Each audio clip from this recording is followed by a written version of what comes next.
Outside Sports guys. Top of the Cape Ready Studios. Tony's still here, which is I'm really happy. I love it. He's making it through. Yeah. Time for the meal ticket. He's our meal ticket out of here. Yeah, I love this I segment. just hope he takes us with him. Take it away, Always, JT. absolutely. That's it. One team, One one for dream, all, bro. all for one team, like we were texting today, That's right? it. That's it. All right, what do you got, JT? All right, who you got? First one's more of a what you got, but two different coaching jobs. They kind of been put on the same level. I know Got it. Tampa Bay and Jacksonville, no one really wants those jobs. Miami Dolphins versus St. Louis Rams. What job you got? You're gonna disagree with me here. I'm gonna go with St. Louis. I think St. Louis has got more of a home field advantage. You got more of a chance there. Plus, you're not playing against Bill Belichick and the Patriots. I think that's a big deal. They have a quarterback too. And they got a quarterback. Good one. You know what I'm saying? I was going with the Rams as well. Is that right? I'll tell you why. You ever been to St. Louis? You ever watch any game in St. Louis? Not one fan has ever booed in the history of St. Louis. No, yeah, they're happy. You go there, happy. they don't care what you do. They're happy, and I think it's a good sports town. They didn't boo Lawrence Phillips. You're out in the West. You're right. Isn't there a good chance they're going to be moving to, though? I thought. Where? I don't know. Los Angeles. Even Back better. to Even LA? better.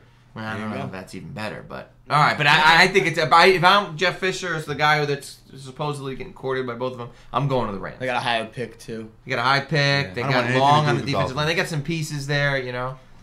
I would probably take the Dolphins just because of the weather, but that's just me. All right. All right, Way to make a decision. Big decision. meal ticket, baby. Come That's on. it. All right, another coaching job. Penn State head coach, New England offensive coordinator. What are you taking? New England offensive coordinator All day long. all day long because you're not doing much at all because Belichick's got his hands in everything. I got a guy by the name You- of Brady. I got a coach. Exactly. Yeah, he's real tough to Yeah, that's coach. a bummer, right? Yeah. Right, man, he's fighting with them or whatever. But Yeah. to me, this job, and I've heard a lot of people on ESPN say this is still a very desirable job because What? you're the Penn State job because you're going in saying nobody's going to blame you for anything. Yeah, you can't you're really going to do have no a few wrong. years. Yeah. You're going to do no wrong. I mean, all you got to do is just be there and not diddle little boys, and you're going to be the hero over there. Penn State is famous because of Joe Paterno. Yeah, And all linebacker you. All that's gone. They're just some team with white helmets. yeah, exactly. He's going to have a tough schedule. I don't want that And job. some coach I have no idea who he is. Yeah. Unless, forget it. Yeah, I mean, I'd take the offensive coordinator. I think offensive coordinator for the Patriots is one of the best jobs in the world. Yeah. Right. Plus, don't you think he could parlay that job, the offensive coordinator of the Patriots, into a better job? Like Josh McDaniels. You know? Like all Exactly, these a head people, coaching job and in then the be a NFL? bad head I coach thought like we're all going of Bill Belichick's Still, coaches. hey, at They least drafted Tebow. That's it. Now all those Maybe guys he was they smarter don't do than well, we but thought. Still don't think that's good. That's true. Guy's got a playoff win. He does. More than Fitzpatrick. Oh. More than my. He's got the Fitzpatrick more beard. than That's Carson what he's going Palmer. with. yeah. Carson Palmer. All right. Preface this one with congratulations to Barry Larkin on making it to the Hall of Yeah. Fame. Do you guys believe he's a Hall of Famer? Who you got? Barry Larkin in the Hall of Fame. Barry Larkin not a Hall of Famer. Who you Go got? ahead, you go It's first. not even close. You guys are Hall of Famer. I think it's a definite Hall of Famer. It- I'm the surprised guy- you said it because you have a tight. I think you're one of those hard ass. I am a hard. The guy won. I look back and I'm thinking to myself, I want to look at the numbers. I did a little game log situation. Guy got 12 All-Star teams, Yep. 9 Silver Sluggers, so he was the best offensive player at his position 9 times. He was a 2020 threat when He was no shortstop, 30-30 guy. when no shortstop was hitting over 230. When they were Rafael Belliards playing shortstop. Ray Ordonez. Guy was Ray an Ordonez. guy was an MVP all day long. I agree with you. I'm surprised it was Absolutely. just kind of a backup. Very He underrated made a player. huge jump, got in there quickly, but I think very, very underrated player. World Series champion as well. That's what I mean. He's got a World Series. He's got every type of stat you want to see. Not even close. Yeah. I Andre think- Reed's a Hall of Famer. Okay, now Andre Reed's very good. a He little ain't bit getting of more one of the Chris top Carter. 10 New York athletes of all time. a little bit of a piggyback off that. Yeah. Do you think Derek Jeter is a Hall of Famer based on Barry Larkin now getting in? You know, people say Derek Jeter yes and no sometimes like Who that. says no? Who says Oh, no? some people Jimmy Pellegrino. Some think he's Let me overrated tell and you he something. shouldn't He's a be. young guy. He's a young guy. Are Let you me tell you kidding me? something. Let me tell you I mean, something. I agree. I think Let me Derek tell you Jeter's a Hall of something. You Famer. find someone that says Derek Jeter's not a Hall of Famer, you punch that guy in the face and you walk away and you never talk to him again because all he is an idiot or crazy. I agree with Well, I you, mean, but we there are got people that say friends he's of the show. overrated, though. I He think should he be. Wait, Francis or Jimmy Pellegrino thinks he's overrated. Jimmy Pellegrino does not think he's not a Hall of Are we Famer. really talking about that guy right now? We're really talking about Well, that listen, the guy. Everybody believes he's that a was Hall one of of our Famer. highest rated shows ever. From The now guy on, is a Hall of when you edit Famer. this, I I'm agree gonna with you. I Over agree. Jimmy Pellegrino every time we say it. They're just their numbers and the way they played the game. Barry Larkin and Derek Jeter just struck me as so similar. I looked up their numbers and everything like that. They struck me as two very similar type people because you have a hard time comparing Jeter to somebody. I think Barry Larkin is the I think it's a perfect good. I mean, guy. I think Derek Jeter's a first ballot guy. It's not even close. But I think He that will be the a fact first that when you ballot look guy. at the numbers, like you said, there's a very lot of what similar. everybody talks about with Derek Jeter is the intangibles. Listen. And that's what makes him the intangibles. But if Barry Larkin was the shortstop for the Yankees, he would have put up the same numbers as Derek Here's Jeter. what I honestly believe that. Here's what I'll say to you. When all is said and done, Everyone's- 15 years from now, 20 years from now, Tom Seaver has the highest percentage ever to get in the Hall of Fame. Derek Jeter will be top 3. Is that right? Ooh, I like Everybody loves Derek bold Jeter. statement right there. Everybody loves him. Like that. He's a likable guy. Everybody loves him. He is getting in, and he'll be one of the all-time highest percentages. Okay. I agree with you 100%. Just Yeah. want to throw it out there. Okay. Like to turn over a few stones, you know? I got you. All right, so today was the 20-some-odd anniversary of The Drive, Yeah. John Elway. Yesterday, coincidentally, was the 30th anniversary of The Catch, Okay. San Francisco. So what do you got? Better play, The Catch or The Drive? To me, I'd say the drive over the catch. Don't you Why? think? I don't know. I just think it's a bigger accomplishment than those. Well, the things. drive is more than one play. Well, that's what I mean, and it was a harder thing to do. The Yeah. catch is The Catch when did you look at the catch culminate now, with and you Big look at the Drive, though. catches that guys do on every weekend in the NFL nowadays. Yeah. That's not that great of a catch. It wasn't a tip of the fingers of that kid. I think It was that a great catch. I think that catch is a You good watch catch. Victor Cruz has made 3 but catches I- that good this year. I think that catch One is hand. more important because of what it signified. The beginning of Joe Montana's greatness, the 49ers run, blah, blah, blah, blah, blah. I don't think that catch is seen... I don't think it should be on the same level as a drive. Really? No. No, The that- Catch also won the game, though, where The Drive only tied it. I agree with you. I just think that to me the drive was more impressive. But yeah, More You gotta do impressive more feat. plays. yeah. I mean, it wasn't to me. It was the catch. You look at it as a fingertip catch, it was great. I've seen better catches than that this year. That's true. Several of them. True. Okay. One more before we get to a little Jet finale here. Okay. Who you got in a +1 game, Alabama or Oklahoma State? And I have a piggyback one off that as well. I think Alabama. No question. Alabama. I don't want to hear the Oklahoma State guy talk about any of his mess. We talked about it last week. Beat Iowa State.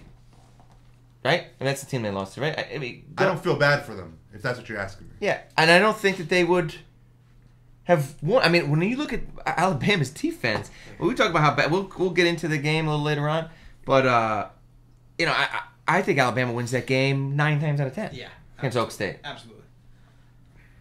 The only thing I would say, if I'm trying to argue for Oklahoma State, is that Oklahoma State has more of a real offense, and LSU had such a typical high school. We just have great athletes. LSU had the 1A best defense in all of football, Yeah. and they put up 21. I don't care when you talk about. They put up 21 points, and they had to kick 5 field goals. Like they could have easily put. I mean, you don't But think. a lot of that was because of bad field position. But you I don't think believe. they would have put up big numbers against Oklahoma State's defense? No, they would've killed That I him. don't know. They would have put up big numbers against. Like that's.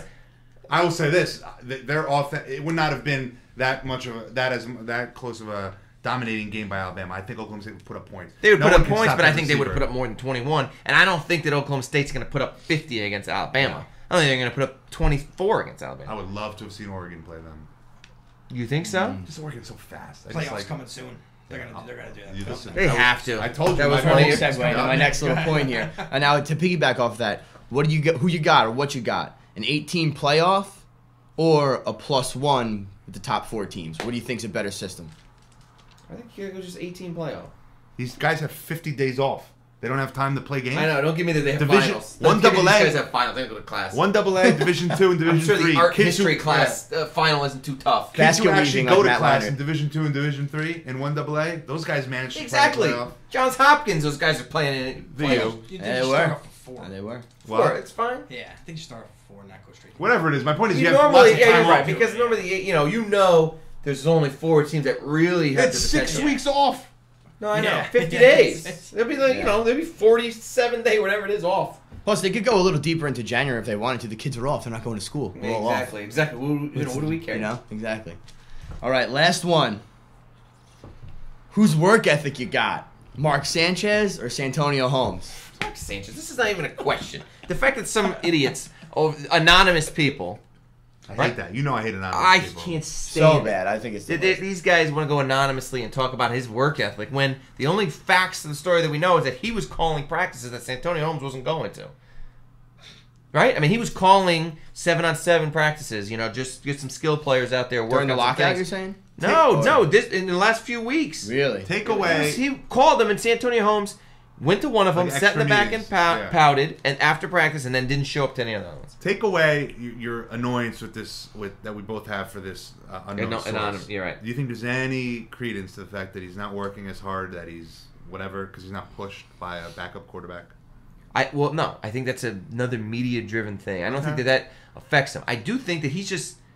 They did say, and I think there could be some truth to this, that he was not able to fully grasp the whole playbook in a timely manner. Like, they would try to put in, they had to limit the playbook that they were able to put in because he wasn't able to get it. And I could see that happening. That doesn't necessarily mean that the guy's not, working hard. I mean, I think what hurt him, and although I don't think it hurt him really on the field, but it hurt him in these type of situations, starts with the stupid GQ thing, and it just gives him of this Soft Party's aura. too much type thing. He's dating supermodels, he's dating Hayden Panettiere, he's dating these people, and he's hooking up with 15-year-old Greenwich girls, whatever he was doing. He was trying to. She wasn't calling him back. She wasn't calling him back. But Getting the cold he shoulder. did have pictures from. She had pictures from his room though. But so I think and I don't think any of that affects him because they all are. You know what I mean? They're doing this. I think he works hard, but when you know you're going to be under the public eye and you're in New York and you're kind of a bubble guy. Tom Brady can get away with a lot of stuff because he's built up all the credibility. You know what I'm saying?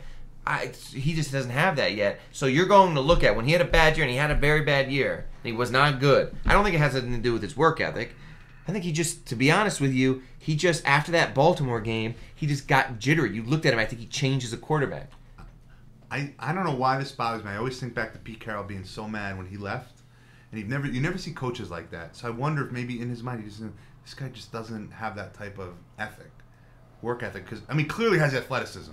He clearly has the athleticism and the skills. Yeah. But that consistency comes from a work ethic, comes from understanding the playbook and being, like you said, being confident. So he's not jittery. If it was anybody else but Pete Carroll, I would agree with you. But I think Pete Carroll's kind of a jerk. Well, I think he's kind of a jerk. You're also biased though. Why? Because he used to be a jet coach. I don't think he was he was a 500 jet coach. I don't think it has anything to do with that. The guy's a jerk. The guy built up a program based on all of these improprieties over in USC, and then he bounces to the NFL. Oh, you guys take all those sanctions. That's all right. The guy's a dirtbag.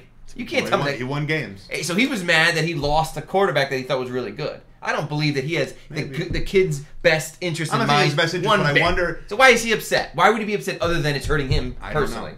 I don't know. You know what? Like I said, it always sticks in my mind. I agree. I think about it. I think about when it's. I don't know what to think about Sanchez. I'm really down on the whole Jet organization and how they're doing things. It bothers me. I worry that they're just talking too much in terms of why they have to say the whole Schottenheimer. It just makes them look stupid. Like no one there believes that you're keeping him.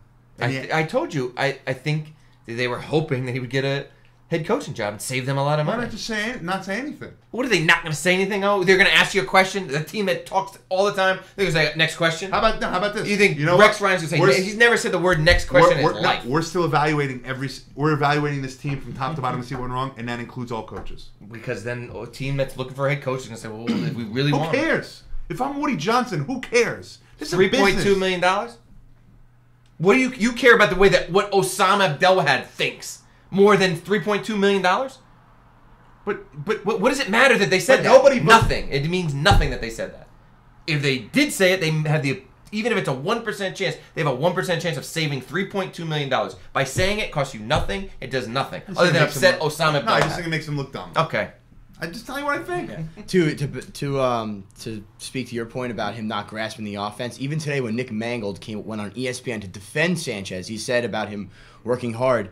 He's in there late with index cards, trying to learn plays almost. So, I think not having he's got flashcards. Yeah, flashcards. Yeah, he's got exactly like it's Spanish class. I think not having an adequate backup to maybe push him to learn that to get better is a valid point. But I think you can't stamp out his work ethic. But I do think bringing in an adept backup this season will either push him in or push him out. I think that's just a smart thing to do as a franchise. I don't think it has anything to do with his development. What, Burnell's not good backup? No, you could never say that. That guy needs a job. I was That guy needs money. oh my God. Yeah. Poor Mark Brunell. They're writing him off. The guy needs Just money. make him the quarterback coach. You know what? That's a good idea. That is. We'll be back with the 5 and 10 Tri-State Sports guys.